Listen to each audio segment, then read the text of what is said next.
Madam Minister, it's an honor and privilege to have you with us today. And I'm particularly excited because we have someone who's deeply interested in the economy as a country's top diplomat. You could argue that it is the geoeconomics today that needs to be fixed as much as the geopolitics. If we don't get our economic frameworks right, we are not going to have politics that helps and benefits countries and communities. So in some sense, I'm glad you're in charge.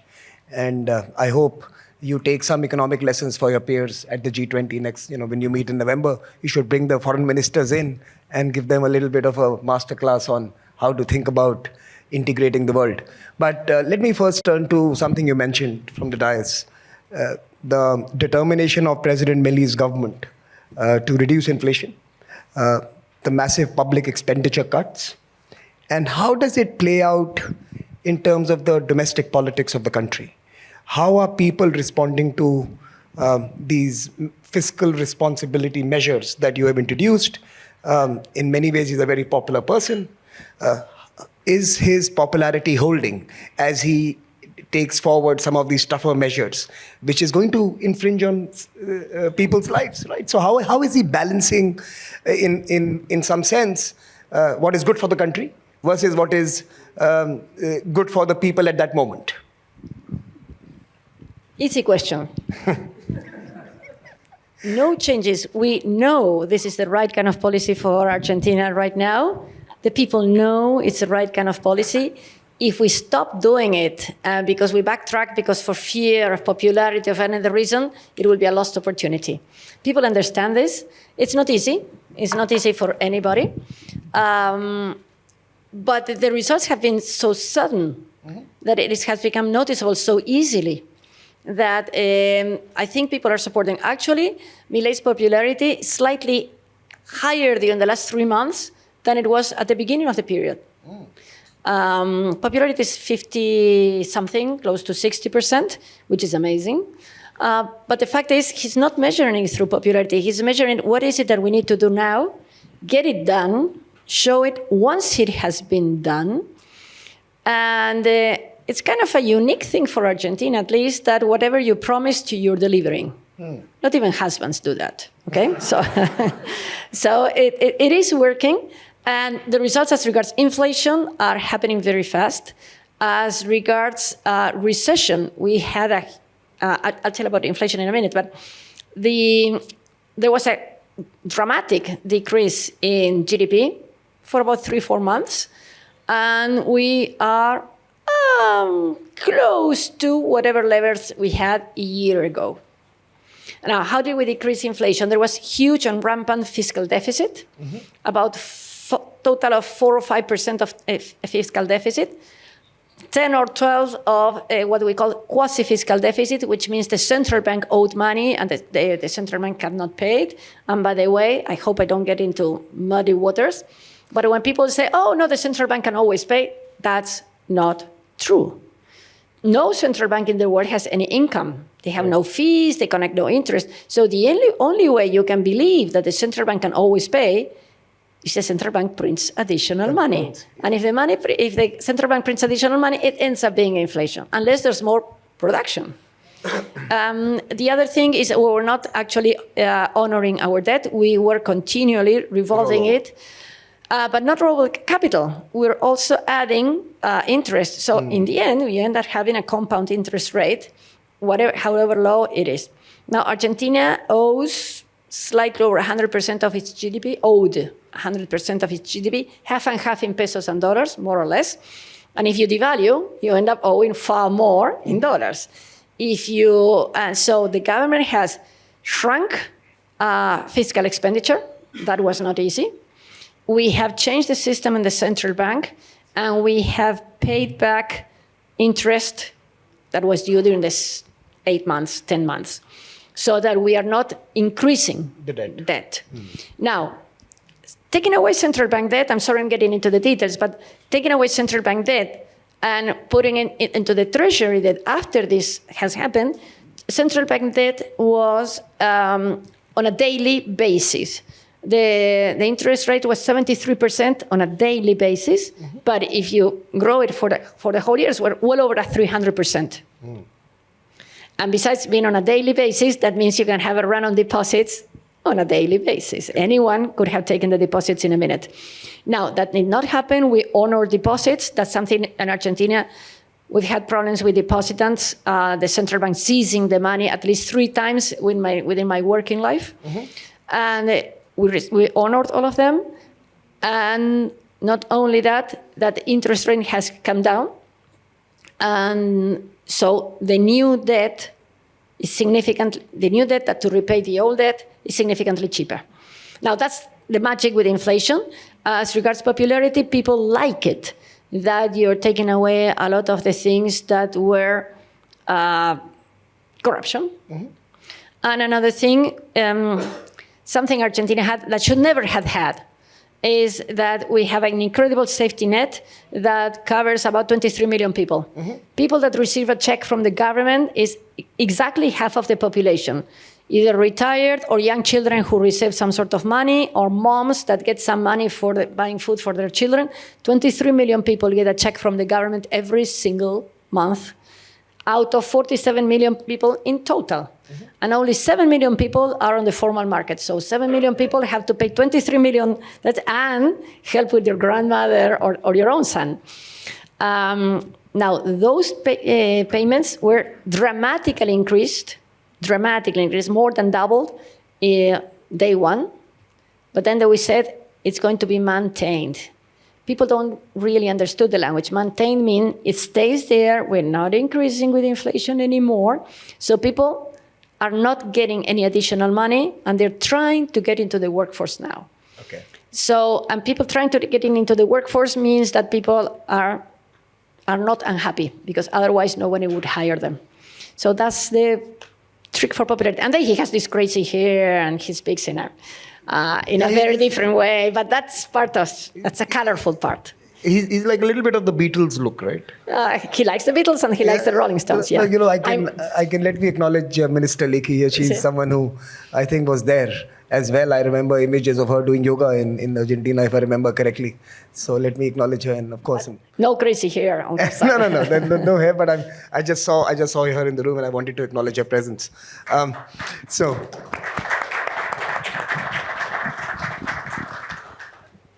Do you think we can see, onto the second part of your intervention this morning, the growth part, do you think we can see a more concerted effort by this government to create valuations within Argentina and not fall into the Dutch disease, where lithium is refined in China, for instance, produced in Argentina, refined in China, where value is extracted in America? I think that's the cycle that we see today, that it's your resource and it's creating value for others. How do you change that? How do you focus on the growth element that you mentioned? Nobody's buying you anything unless there's some value left for them. Now, how much of that value is left in the country? Now, for example, every single family in India has Argentina and its family cooking oil, right? They don't know because of cooking oil. Yeah. Now, to have cooking oil so cheap is because we have the best crushing complex in the world. Correct. The most effective one, because we have logistics, because we have the kind of technology, and because we have the kind of seeds and whatever is needed to produce. So when it ends up being at your table, yes, the shipping company was someone different. Probably the bottling company is someone different, but all the rest was performed in Argentina. Correct. Could we bottle the oil in Argentina? Well, maybe, but it's ineffective. Lithium. Could we have the battery plants in Argentina? Mm-hmm. Well, if you have $5 billion, I will be happy to do it, but we don't have it yet. Hold for me. So that's the partnerships we have to be seeking. That's the partnerships. Oil. Every single major and minor oil company in Argentina is either already working or interested or selling equipment or technicians coming in. Our nuclear industry for peaceful purposes. Actually, there's a Mumbai, in Mumbai, we have a company, a reactor built by Argentinians, by an Argentinian company that produces isotopes for whatever they do with it, scanning or something. And we could build 2 more if you wanted to. Now, what is the value added? Is it because it's placed in Mumbai? Is it because it was produced in Argentina? Is it because it was thought and designed by someone somewhere in a small town called Bariloche? I don't know. But it has to happen. Of course, we would all like to have everything down indoor. But then, let's say China, they produce everything. Who's going to buy it from them? You need the other country to have some sort of resources to buy from you. You saw it here with about 80 years ago. The reason I ask this is because while you argue for a global landscape in terms of value creation, you can see some of the largest economies of the world today enact muscular industrial policies. Inflation Reduction Act, read in another way, is America trying to create industrial capabilities within their own land. The carbon border adjustment mechanism uses non-tariff barriers to make their industries more competitive. They have become protectionists. Protectionists. So, Yes. when you see your neighborhood, and by the way, I mean, America is one of the most dominant forces, economic forces, right? So how do you respond as a $600 billion economy? How do you respond to a $20 trillion gorilla that is now protectionist? Actually, there's like about 5 or 6 different countries that bring gorillas that become protectionist. They believe it's the good thing, it's the easy thing for a politician to say and do. Mm-hmm. They're doomed. We have experienced all sorts of protectionism. What for? Now, putting my head of an economist, you know that unilateral opening is good. Of course, it's much better if we had a trade with other countries, but opening up on your own is still better. We will open up on our own. We will introduce our technology. We have the Undersecretary here for Innovation, Agricultural Innovation, and we are looking into doing all those things. If we can sell it abroad, so much better. Otherwise, we'll keep it for ourselves, and they will suffer for not having the kind of events that we will be having.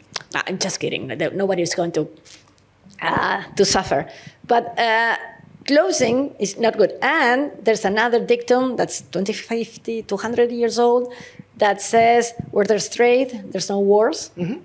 And I wish it were always true. I think in East Asia, people also wish that would remain true. The trade is deep, but so is the contest. And let's see how that plays out. But let me come back to the bilaterals. And of course, I think you did mention about the growth in the cooking oil, the kitchen, the Argentinian presence in the Indian kitchen, very soon Argentinian footprint when it comes to our new energy ambitions as well as the digital sector because of lithium. But what are the other sectors where we can see significant movement? For example, defense. Do you think there is something there? For example, deep technologies from... We believe there are 5 sectors that will be the pillars for growth, but then other things can happen. Anything related to agriculture, including anything related to biotechnology. I mean, if you get a vaccine for a human intervention, well, all that kind of thing. Anything energy related, everything that related to mining, and what we call the knowledge economy. Those things, well, defense, we have to start protecting ourselves. And there are a lot of things that can be done. But for example, we are trying with neighboring countries. We will have our own satellites protecting our frontiers and finding out. Well, let's share at least the imaging with the other countries. Let's share. Maybe they will want to buy an Argentine satellite. Maybe we will share the technology. Maybe at least they will talk to each other, the systems. For a long time, if you drive on the left, it's not easy to drive on the right. Okay. In India, we drive on both sides. At the same time. Yeah, our drivers can drive. Yeah, it doesn't matter. We have never stuck to that. But being able to share other things, particularly with neighbors, is important. As regards defense, for example, Argentina is in a peaceful area. We don't have any relevant issues as regards limits and borders. Actually, this year is 40 years since the last referendum we had with Chile. And it actually was invented by someone because it was not really that. Everything has consequences, of course. But it has been addressed, and it should never happen again, hopefully. Not on my watch, as they say, touch wood. And defense can be important, but actually, I would rather be that we become providers of some little specification of the defense industry rather than buyers or users of defense. We need some sort of defense for our maritime area because of fishing. Now, that's very important. We have thousands of fishing vessels from other nationalities. If you look at... Do you want me to name the nationality? No, because there are too many. Everybody thinks it's just one. No, I'm just kidding. There are a lot. Right. And if you look at one of these space photographs of the Argentinian coast, it's light. It looks like the divide between North Korea and South Korea, but that's the 200 miles and the rest of the ocean. And we need a lot of things there, but not for our own thing. And because maybe other guy wants to get there. That's the only reason we would need some protection.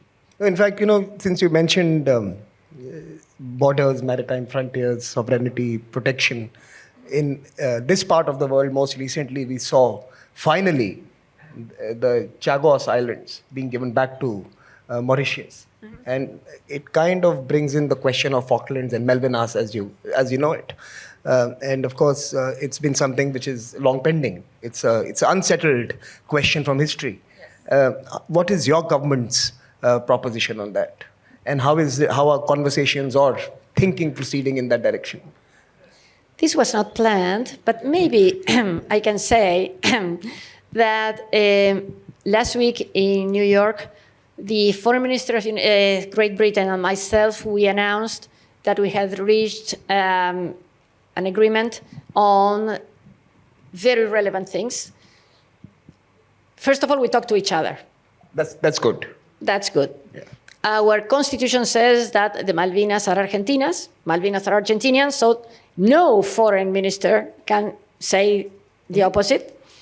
But without saying the opposite, they have never done anything. What we have done in these few months, we have talked to Great Britain with a change in government from conservative to Labour, and they agreed on things that everybody would have said, it's obvious because they were humanitarian projects, but they had never been done.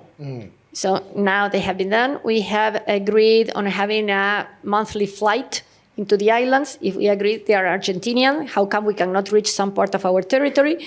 If they want to travel everywhere, they have to go in a very circumvented way all the way to Chile rather than going through Argentina or going to Brazil. So it's for mutual benefit. And going back to fishing, we will exchange information on how and what is happening there. It will be an incredible value for Argentina and incredible value for Great Britain because they were not doing it and we were not forcing them. But if they don't do it, the only information they will have will be ours. And that's a big step forward. Now, being on a nice talking level and having agreed on these issues, maybe we will have to go on the next step. I wish we never have to go to the judiciary system and has been through with Chagos, where you have to take a hope we can agree on something. But then we have to bear in mind that Argentina fought a war that lost. So, from their perspective, to the victor goes the spoils. And we're saying, well, it was a very, very mishandled idea from Argentinian leaders of the time. Let's work together. And everything what we're doing is what we call the sovereignty umbrella. We're not discussing who owns what, but we're discussing how we can work together. And that's a first step we have never done in 42 years. So best of luck on that, Minister. I'm sorry, you should be clapping. Yeah, you should be clapping.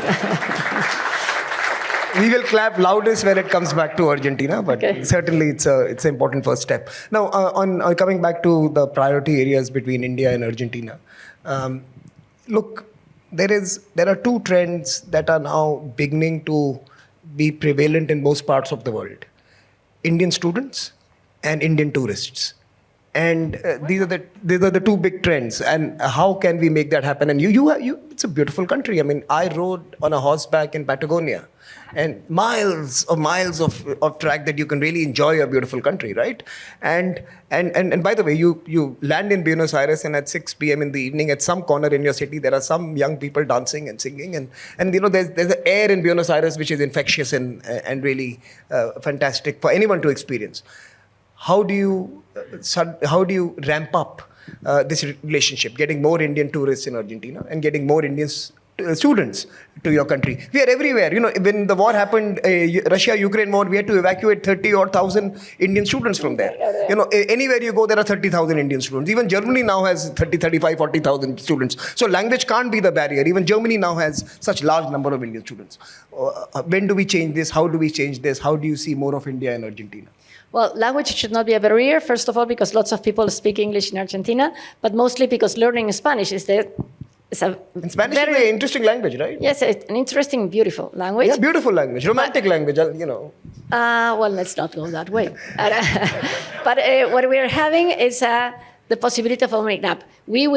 Frankly, I would love to have some sort of relationship with other universities. I used to be the dean of a university, and that we could have a formal relationship. But making Argentina, Latin America as a whole, that Indian continent is aware of the existence of Latin America and spending more time.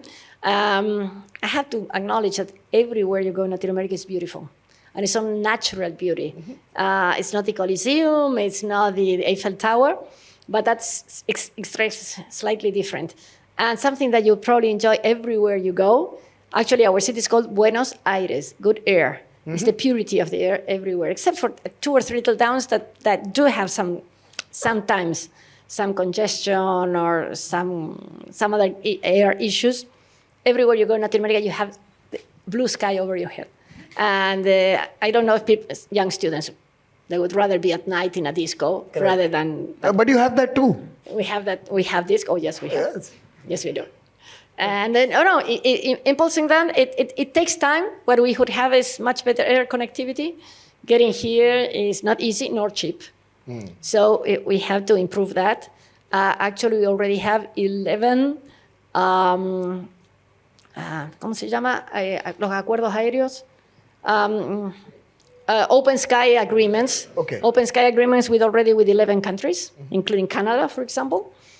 And amazingly, Canada, when we're talking about that, says, well, but I would rather have a cargo air. Yes, of course, if you want to, we're open skies. Now, they started with 1 weekly flight, fully booked, the first flight. I mean, who would have thought we had such a lot of potentiality with Canada? And again, to India, it could not be one flight. It would have to be all this incredible number of steps. But we're working on that. Yeah.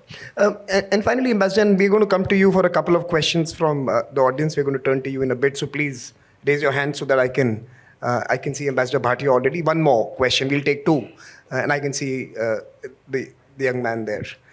So we'll just come to you in a bit. But finally, how do we bring more Argentinians to India? I think that's equally important. And we are changing. We are in the next 10 years going to move from $4 trillion to $10 trillion. We are going to have deep relationships with you and with many other countries. How do we bring more Argentinian young youth to our country, and what can we do to make it happen? Let's start with trade. I came here with an Argentine delegation of 20 plus companies, mm-hmm. that they go from nuclear energy, biotechnology, or critical minerals to rhodocrosy, that beautiful thing, and a whole variety of issues. And trade, people follow trade, not the other way around. Correct. And they are already coming and they're meeting with clients and finding out new opportunities, either clients or suppliers. Mm-hmm. It has to be both ways. Partnerships, you never know which way it goes until you start it. And if we take a deeper look into India, and India takes a deeper look into Argentina and or Latin America, everyone will benefit. Now, students will follow.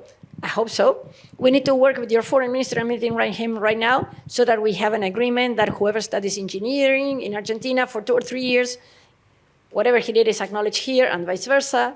We need to work on that too. So it's accreditation for degrees across. I have to work on that. They tell me at the embassy they work a lot with that. Okay. But it's on a one-by-one basis. No, I'm aware you have a lunch with the foreign minister, and I think Ambassador Bhatia has already left to receive you there. But I'm going to take 2 quick questions. Can Ambassador... okay, so Ambassador Bhatia, and then we'll come to you.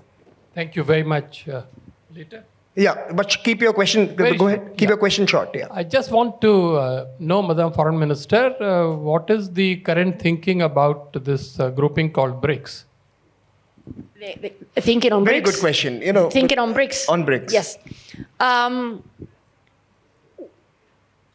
We sent a letter the second day in office, a very kind letter to the members of BRICS, 5 letters because there were farm members saying, at the time, we do not believe it's an opportunity for us because we have such a lot of other things to do.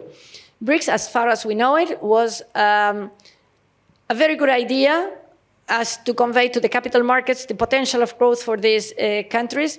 Politically, we do not want to be hinged to anyone. If at all, we are far more interested in Mercosur rather than, and Brazil is a member of BRICS, rather than becoming one of the members. I know they're opening up. The other thing is I've had extensive discussions about this, and it is the kind of things they want to do with the financial system. When and if those things start growing, we definitely will have to look into it. But right now, the opportunities and the trade we have does not need to have. Both China and Brazil, members of BRICS, are our number 1 and number 2 biggest trade partners. So it does not affect trade. And we do not want to be burdened by whatever politics anybody else has. So you like the trade within BRICS, but you don't want the politics of BRICS. Well, I mean, that's a fair position. No, it's not the same. I'm not saying that we do not the politics on BRICS. We do not want anybody, any else products. Okay. Same with Agenda 2030. We don't want anybody's agenda. Good. It's ours. Fair enough. Thank you. I'm very proud and happy to see that the minister is very much showing an Argentina open to the world. That's one thing we have not had, let's say, in the past years. And we know that that is for benefit for the whole region. And at the same time, my question goes into Mercosur, because I think we have an agreement with India. And the idea would be to expand a little bit that agreement. And I think it's something that I would like to hear your opinion about that extension. Thank you. We need to expand it and simplify it. We need far more Mercosur India, definitely. Mercosur is Brazil, Argentina, Uruguay, Paraguay. So you get 400 million people all together. Go ahead. Dan, thank you for coming. We had your defense minister a couple of months back. Ma'am, one of the experiences that I have had in terms of working with Latin America has been... Can you introduce yourself? Brief introduction. Yeah, my name is Ali. I work for a think tank in India Habitat Center. So one of the experiences that we had is that the fire in the belly is missing when it comes to cooperation between the young people or the young entrepreneurs in Latin America and Argentina. So how do you think that you could do something where we find some kind of aggression in terms of cooperation? I have to say that the fire in the belly, in the heart, in the toes, in the hair, is everywhere in Argentina. We have just opened the door. Not necessarily Argentinian people believe in us, but I'm telling the rest of the world, please, come and look into it. We're just opening the door for Argentinians and foreigners to trade, Indian or whoever, to do work. But believe me, there's fire in the stomach, and everybody is beginning to understand that if they work, they can keep the result of their work. Let me put it the other way around. On people who pay taxes, the complete tax system was a burden of 70-something% when you add up all taxes. Why would you work to have 75% gone somewhere? You halved it, and people started working. I'll take one more question because we have 2 minutes, but I saw a hand on that table. Can we get the mic here, please? We'll just take this last question, ma'am, and then we will close. Go ahead. Brief introduction and short question. Thank you, ma'am. It was an insightful conversation with you today we had with... Bring the mic closer to you. So I am Girishanga. I'm representing Indian Council of World Affairs. I'm working in the Latin American division there. So my question is precisely on Chinese influence in the region. And with the growing Chinese influence in the Latin American region, especially with Argentina's recent currency swap, how do you see role of India as a strategic partner in enhancing trade with the country? Chinese or India influence, that depends on the cultural difference. It's more than welcome. On the politics, it's not welcome, neither India's. What we are doing is opening up. You have to remember that when Argentina had some relationship with other countries, it was government-oriented, government-decided. We had a government 10 months ago that thought that they could decide at what price and who could buy something. We had a government that decided what parts of the meat or soya could be sold. We had a government that decided the price. We had a government that bought milk to give it for free to Venezuela. That has ended. So when people are worried, oh, what kind of relationship will you have? The government has said, or Mr. Milei had said something. Milei has said, we're not going back to that kind of craziness. We are allowing private sector to do, and if you want to sell milk, find a client. I'm not taking it away from you. And by the way, they never paid. But the impression, very quick follow-up, but the impression that we got who were watching your elections from far, we believe that President Milei represents a reset in the Argentina-China relationship. Has that happened, or was that just election campaigns and literally reality bites once you assume office and you have to continue with what exists? Yeah, it's very interesting because some people understood that we would be slaves to China, and on the same speech, some other people understood we would never, ever, ever talk to China. None of those two things. What we were saying, again, we have to remember it's to the Argentine public. Let me add something that creates a lot of problems for the Christians in the room. For example, we have said we do not believe in social justice. It is not the Christian concept. It is that the name of the main opposition is called social justice, justicialismo.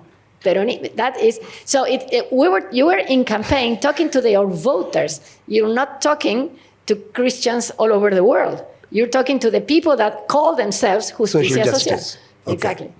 Very good. Now, so I'm going to look. I know I can see a few more hands, and I have to apologize because there is a meeting she has to go to, the business end of this visit.